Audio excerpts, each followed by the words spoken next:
Pick up the beat.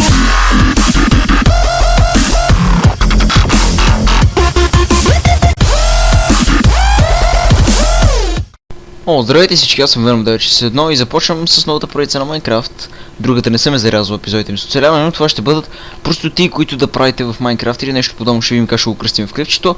Та сега, първо ви трябва една дупка да изкопаете в някой ваш приятел къщата. Това напред го в някой сервер, че си цъкате двамата, не ваш сервер, може и такъв. Изкопайте една хубава дупка, вътре набъхайте няколко TNT-та на вкус. Така, колкото можете повече, разбира се. Тук сега да видим дали толкова ще стигнат. Да, толкова са точно.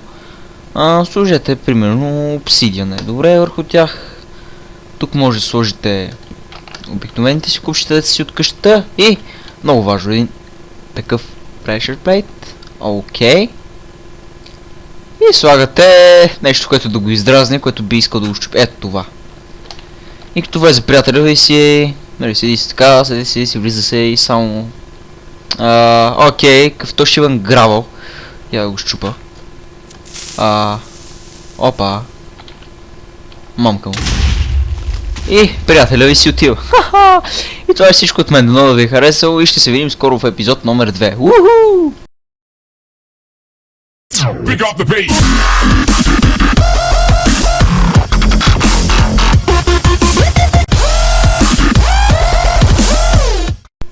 Здравейте всички от VBOX 7, преди да започнем... VBOX 7, пак ли казах VBOX 7?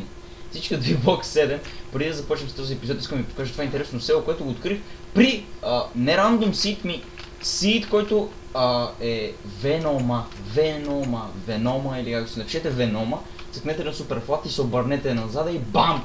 Това голямо село се появява. Яко, сега нека продължим с простотията. Този капан все още не съм го правил, а сега ще импровизирам, така че... Да, надявам се получи. Тоест, нещо съм импровизирал в Кенефа, бях и го мислех. Мисля, че ще се получи страхотен капан. Значи отдолу слагаме лава. Така... Отгоре слагаме малко стоун. Ето така. Прекрасно. Сега ще сложим няколко речета сенд. Ето толкова, примерно. Този капан е перфектен в стила преби приятеля си. Уникален е. В пещера даже имам концепция как да стане в пещера така пред всяката приятел. Само ще са нужни пистани. Той тук май ще са нужни пистани или стълби или още нещо ще е нужно, за да може да го прецакате така тъпо. Опа, айде бе, джойстик, майка ти дева, тъпия джойстик. Сам, ще го изключа този шибан джойстик, не става за нищо. Значи една от идеите каква е?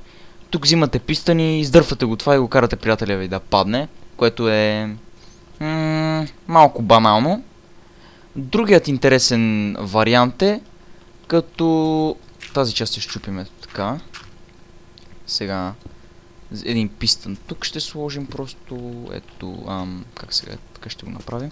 Вие ще си скриете системата, да, аз само ви показвам тук basic неща. Ето така. Вие си скривате системата, може по-нагоре да сложите камъка, разбира се, то така трябва. Чакай бе, то камъка не трябва да е такава. Вата в оправа. Ето така трябва да бъде. Окей. Сега няма да показвам как го активираме или така нататък, просто ще сложим един торч, колкото да го остави така пуснато.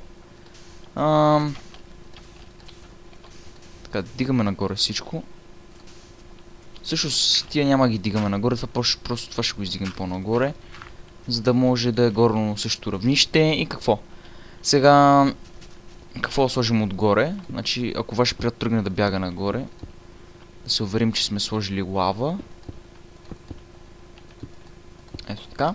Но, няма да е толкова просто, ще направим много по-интересно нещо. Все пак, просто да умре вашият приятел няма да е толкова интересно, нали така? Така че да използваме по-интересен метод. Ето така. Ще го заобиколим с малко лава и отстрани. И то е автоматизирано. Почти всичко е автоматизирано. Така че за да направите това не е нужно да сте някакъв редстоун специалист. Просто ви трябва малко въображение, така да се каже. Ами също си това даже не ви трябва. Ето така. И какво ще направим с тези неща тук? Сега само това да го сложим така, че да изглежда по-готино. Ето така. Слагаме тук лава. Тук, да и тук може да. Да сложим лава навсекъде, просто да ваше приятел да се пречука от бой. Бъде сигурен, че отгоре, ако тръгне да бяга, сте му сложили... Опа, айде, добре. Сте му сложили лава. Това най-тролския капан, който някога съм виждал, защото... Аз не знам защо. Обаче бъдете сигурни, че тук има такова, че да не може да изтече лавата. Всъщност, все пак може да изтече така че... на кой му пука? Нали важното, че той ще умре преди това да свърши. Не, също няма да изтече, ако той трябва да е много доста умен, че да стане. Абе, вие може да си го модифицирате как си искате, така че не ме слушайте какви глупости лава. Добре, просто сега ще сложим и тук лава. И навсякъде има лава в този капан. Единственото нещо, което се нужда от редстоун тук е със самия вход, който ще го, как ще го измислите, вие си решавате. Тук лавата тече, вие може да сложите просто още едно купче. И то нали смисъл, ако тръгне да чупи нагоре, чак тогава тази лава. Другата лава, да ви покажа сега. Само че трябва някакси да го направя автоматизирано или ето така. Трябваше да бъде стики пистън. Добре, голяма работа. Пада надолу. Първото, което е, че е тъмно. Второто, което е, чупиме купче. Окей, фейл. Бум. Тук започва да пада тази лава, започва да пада преди другата лава. И виж, че от всякъде започва да пада лава, на където и да копае вашият приятел. Така че вашият приятел е пребан.